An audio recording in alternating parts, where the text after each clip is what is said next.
Yamoussoukro. Avec sa célèbre basilique qui attire les visiteurs du monde entier et ses lacs artificiels, on se croirait dans un décor de film. Parfait pour accueillir le tout premier festival dédié à la série télévisée africaine en Côte d'Ivoire. Ce samedi 5 mai, dans le plus prestigieux hôtel de la ville, vient d'arriver la crème de la fiction ivoirienne. Producteurs, réalisateurs, comédiens, tous sont là pour participer à la cérémonie et obtenir des récompenses. C'est clair qu'on est là pour le faire, mais après tout c'est une compétition, donc on espère qu'on a nos cartes pour pouvoir remporter le grand prix. En tout cas on croise les doigts pour ça et je pense qu'on a fait le travail qu'il faut pour ça aussi. Tout à fait, voilà. C'est vrai qu'aujourd'hui c'est la guerre des séries, comme on dit. Ça prend un peu le même effet comme aux États-Unis où on a énormément de séries à disposition. Pour ces Golden Globes à l'africaine, 10 séries sont en compétition. Des trophées édités spécialement pour l'occasion, un jury, et dans la salle, le suspense est à son comble. Le prix Fast TV d'Or 2018, première édition, revient à Grande gagnante de la soirée, Sœurs ennemies, du jeune producteur ivoirien Erico Seri.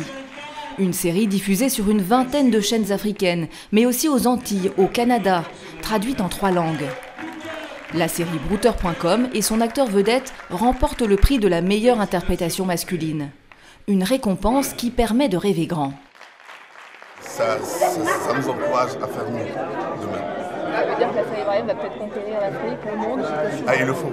C'est notre objectif de conquérir le monde. De faire en sorte que même aux États-Unis, on soit accro de séries ivoiriennes. C'est ce qu'on veut. Conquérir le monde. Des termes nouveaux dans la bouche des acteurs du secteur. La production de séries télé ivoiriennes n'a jamais été aussi dynamique. Une dizaine de séries produites par an dans le pays, contre 2 il y a à peine 4 ans. Des séries diffusées dans plus de 40 pays en Afrique et au-delà du continent. Le secteur se professionnalise et le business est là. Certains producteurs font des bénéfices de 60 millions de francs CFA et les acteurs touchent des cachets de plusieurs millions. La série ivoirienne est doucement en train de se faire une place au soleil parmi les séries africaines et internationales. Comment ces séries se fabriquent-elles? Quels défis relèvent au quotidien les protagonistes de ce secteur? Pourquoi les producteurs et les diffuseurs misent-ils sur les séries? Nous allons vous montrer l'envers du décor des séries que vous êtes nombreux à regarder. Épisode 16, 354, plan 1, première prise, caméra B. 10 h du matin, dans un célèbre restaurant d'Abidjan. Les comédiens se préparent. Olivier Koné est sur le qui-vive. On va tourner bientôt, on va tourner dans 2 minutes, on commence. Ils sont assis là, donc le slide là, il sera plus serré sur eux et puis ça les prend comme ça en ensemble. Briefing des équipes techniques. Vous êtes à quel niveau? En fait, on vous attend pour les acteurs. Pete ne sait pas où sont ces tenues en fait. Réglage des derniers détails. Le réalisateur entame le 38e jour de tournage de la série Le Deal. Une création originale en 26 épisodes de 26 minutes. Un drame familial aux allures de polar. Avec un budget de 50 millions de francs CFA pour toute la production, il doit aller vite. Alors pour optimiser les coûts, le réalisateur et ses équipes vont tourner pas moins de 17 scènes en une seule journée. En colère. Mais je te dis que c'est une amie. Comment est-ce que je peux te le présenter? Pas besoin de t'énerver. En colère. Il faut que tu sois plus en colère que ça. Attends. En fait, tu fais ton hypocrite. Les comédiens vont enchaîner toutes les scènes de la série qui se déroulent dans un restaurant. Ne pas m'énerver si tu n'as pas confiance en moi. Dis-moi, Roger, c'est quoi le problème? Arrête. Ça permet vraiment de réduire les coûts de production, surtout la régie. Ça permet de réduire les coûts de transport. Parce que s'il faut revenir ici à chaque fois qu'on fait une nouvelle séquence, c'est un déplacement, ça engendre des coûts, etc. Donc quand on réunit toutes les séquences en même temps dans un décor, ça nous permet vraiment de gagner en termes de régie. Le restaurant qui sert de décor a été négocié 100 000 francs la journée par la production. Mais un décor peut parfois coûter jusqu'à 400 000 francs CFA par jour. Action! Si le réalisateur veille à la qualité du jeu et des images, il veille aussi à ne pas dépasser le budget établi avec le producteur qui finance la série. Sur le tournage du Deal, une équipe de 118 personnes dont 25 techniciens. Et voici comment se décompose le budget. Pour la préparation, écriture du scénario, repérage, 5 millions de francs CFA. Les cachets représentent le poste le plus important, 20 millions de francs CFA. 11 millions pour les acteurs, dont 8 rôles principaux pouvant atteindre jusqu'à 1 million. 5 millions pour les techniciens, 4 millions pour le réalisateur. Il y a aussi la régie, qui comprend la nourriture, le transport, les assurances, 10 millions de francs CFA. Les décors et accessoires, 10 millions de francs CFA. Et enfin la post-production, c'est-à-dire le montage et la bande originale de la série, 5 millions de francs CFA. Soit un budget total de 50 millions de francs CFA pour 26 épisodes, 2 115 000 francs par épisode. Par comparaison, le budget moyen d'une série tournée en Europe est de 2 milliards de francs CFA. La différence entre ici et, comment on dit, en Occident, aux États-Unis et en France par exemple, la grosse différence vient du financement. Là-bas, ils ont assez de financement, ils ont assez de moyens pour tourner. Ce qui fait qu'ils font moins de séquences que nous, par exemple, par jour de tournage. Et donc, forcément, quand on fait moins de séquences, on a une meilleure qualité par rapport au jeu, par rapport à... Donc, je pense que le gros problème que nous on a ici, c'est vraiment le financement. Pour financer une série, plusieurs options pour le producteur. Il peut se tourner vers des mécènes ou des sponsors. Il peut coproduire avec une chaîne de télévision, chacun apportant une partie du financement. Ou bien tenter d'obtenir un préachat. La chaîne donne au producteur une avance sur l'achat futur de la série. À défaut, le producteur n'a souvent d'autre choix que de financer lui-même sa série sur fonds propres, comme c'est le cas pour le deal. Pour espérer rentabiliser, le producteur doit trouver un ou plusieurs diffuseurs. Justement, ce matin, Olivier Connet, le réalisateur, reçoit un appel. D'accord, il n'y a pas de souci. Je tourne, je finis normalement au plus tard, je crois, le mercredi prochain. Ça marche, il n'y a pas de souci. Ok, ouais. La RTI. Vous êtes intéressé? C'est la RTI. La RTI. Et alors, qu'est-ce qu'ils vous disent? Oui, ils sont intéressés par le programme, mais il faudrait acquérir le programme même. Après, ce sera de discuter des conditions avec la production et tout ça. Si la chaîne nationale s'intéresse à lui, ce n'est pas un hasard. Depuis quelques années, la RTI produit de plus en plus de séries et cherche à investir sur des talents locaux. D'ailleurs, ce jour-là, le producteur et réalisateur Enrico Seri a rendez-vous avec la directrice de RTI Distribution. Il vient de terminer le montage de la saison 2 de Sœurs ennemies et vient montrer en exclusivité quelques séquences.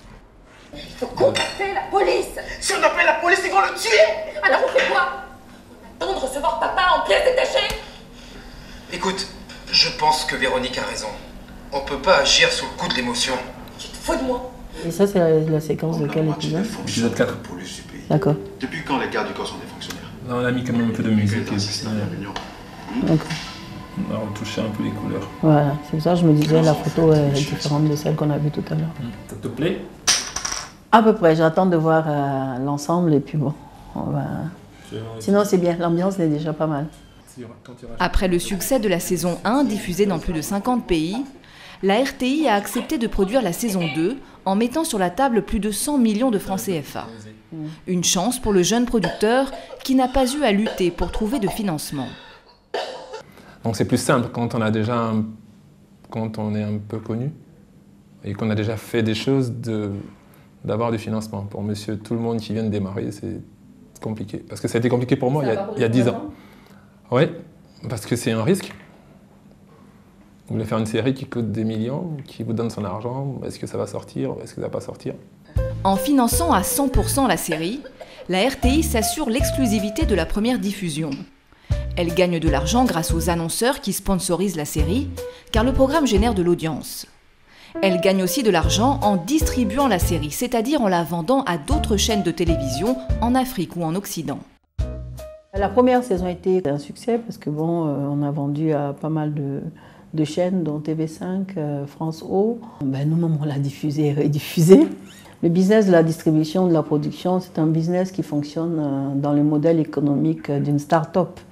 Donc ne vous attendez pas à des bénéfices au bout d'1 an ou 2 ans, non. Il faut laisser le marché, il faut construire le marché.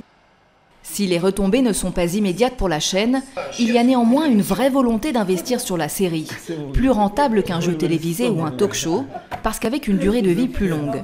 La série télé, au moment où ça sort du four, vous monétisez, ensuite vous continuez de monétiser jusqu'à ce que la série soit plus de mode, qu'il y en ait une autre qui vienne la remplacer. Et même encore, il y a des chaînes aujourd'hui qui se spécialisent dans la diffusion de contenus anciens. Donc ça veut dire que c'est un investissement à court, moyen et long terme, quoi, et qui est rentable à court, moyen et long terme. Une rentabilité à court, moyen et long terme. Ce n'est pas Alain Guicou, producteur ivoirien à succès, qui dira le contraire. En cet après-midi du mois de mai, petite réunion avec les acteurs principaux de Brouter.com pour aborder la suite de la série. Donc je ne sais pas trop ce que tu es en train de préparer ou concevoir, mais pour la 4, il faut vraiment aller plus loin. Moi je pense qu'on va baisser le niveau. On va tourner toujours en 2 continents pour élargir la cible. C'est-à-dire qu'on va tourner toujours en France, mais pas à Marseille. Je pense plutôt à Lyon ou à Toulouse. Okay. Et puis aussi, pas forcément faire une ville ivoirienne, mais faire par exemple une ville africaine. Brouter.com en est à sa 3e saison. Sur fond de cybercriminalité, la série mêle histoire d'amour, action... Qu'est-ce qui se passe encore dans cette cellule? Rien de bien spécial. Police, le tout saupoudré d'une bonne distribution d'acteurs. Tout expliquer. Son budget ne cesse d'augmenter au fil des saisons. Pour faire une série de qualité, il faut un budget de qualité. C'est vrai que c'est difficile en Afrique, mais petit à petit on commence à monter. Brouter 1, 20 millions de francs CFA, Brouter 2, 70 millions à peu près, et Brouter 3, 220 millions. Donc c'est monté en puissance. Mais pourquoi c'est monté en puissance? C'est par rapport au retour positif de la série. S'il y a un retour positif, tu as plus de personnes qui sont prêtes à investir. Alain Guicou arrive aujourd'hui à rentabiliser et à dégager des bénéfices suite à la vente de sa série à différentes chaînes de télévision. Mais ce n'est pas toujours simple pour les producteurs. Quel est ton chiffre? 80% pour moi et 20% pour toi. Pour pouvoir amortir une série africaine, il faut faire minimum 10 chaînes. Parce qu'une chaîne te fait, par exemple, série, il faut donc toucher un maximum de diffuseurs. Donc pour cela, il existe des salons comme le Discope, qui vient tout juste de s'achever à Abidjan. Pour rentabiliser une série, il faut donc toucher un maximum de diffuseurs. Et pour cela, il existe des salons comme le Discope, qui vient tout juste de s'achever à Abidjan. Un marché où s'achète et se vend du contenu télévisuel, comme les séries. Près de 500 personnes, producteurs, diffuseurs, distributeurs, sont venus de tout le continent, mais aussi d'Europe, pour faire du business. Bon, ça se passe bien, t'es arrivé du Cameroun, là, directement pour le marché de la Côte d'Ivoire? Oui. C'est bien que tu sois venu du Cameroun. Oui, surtout que je suis venu avec des projets. Ce producteur camerounais, dont plusieurs séries ont été achetées et diffusées sur la chaîne panafricaine A+, espère concrétiser de nouveaux partenariats. On ne vient pas à un marché comme celui-ci pour rencontrer une seule personne, sinon ce serait du gâchis. Donc c'est pour ça qu'on souhaite que Discope soit bondé d'acheteurs.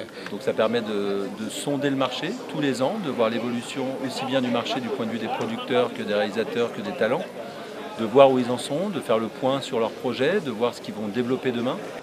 Pendant le Discope, le business se fait dans des salons feutrés, mais aussi dans des restaurants de la capitale économique. Ce soir-là, la RTI a convié une 60aine de personnes de l'industrie audiovisuelle pour un dîner privé. Cette industrie auquel nous sommes tous à laquelle nous sommes tous accrochés, on souhaite qu'elle grandisse, on souhaite qu'elle devienne de plus en plus forte, on souhaite qu'elle rayonne, non seulement sur le continent, mais à l'international.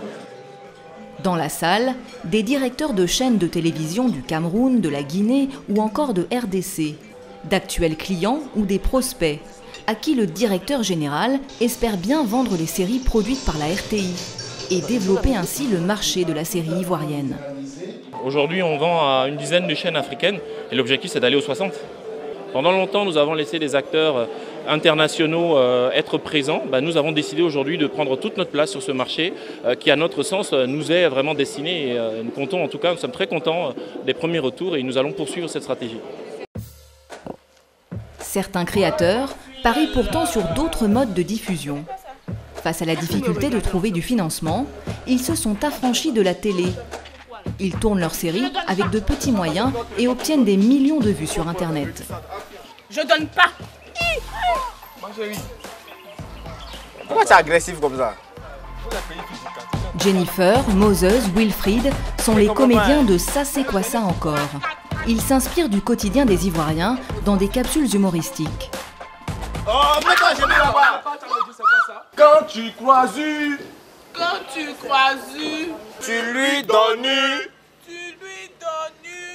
ton numéro. Des comédiens de 25 ans devenus des influenceurs sur le web, suivis dans 30 pays en Afrique, mais aussi en France et aux États-Unis. En 4 ans, la troupe a posté plus de 1000 vidéos sur Internet qui lui ont rapporté une audience inespérée. Là, c'est la vidéo qui a le plus eu de vues.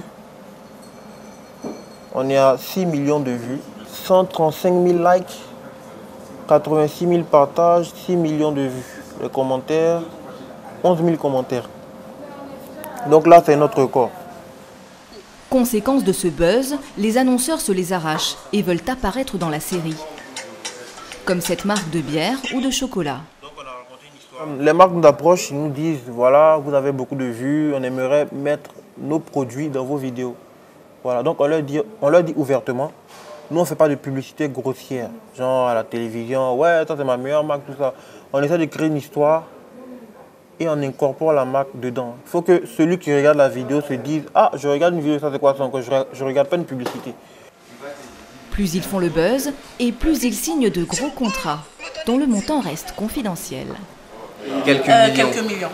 Franchement, de 100 000 à quelques millions. Un modèle économique rentable pour ces comédiens youtubeurs. Sur Internet, c'est magique. Ouais. Internet, ça finit jamais, ça continue. Les vues, l'audience augmente chaque jour. Un bon investissement. Dans la télé, c'est juste ton projet, on voit. Après, quand c'est plus diffusé, c'est fini, c'est fini. Tu as une audience et quand tu as une audience, ça intéresse des marques. Et quand les marques se greffent à vous, voilà, ton modèle économique est tracé. Ces influenceurs n'envisagent pas pour l'instant de se produire en télévision. Mais c'est sans doute pour eux la prochaine étape. Car le phénomène est international. Nombreux sont les youtubeurs du monde entier à passer du net à la télé, forts de leur succès.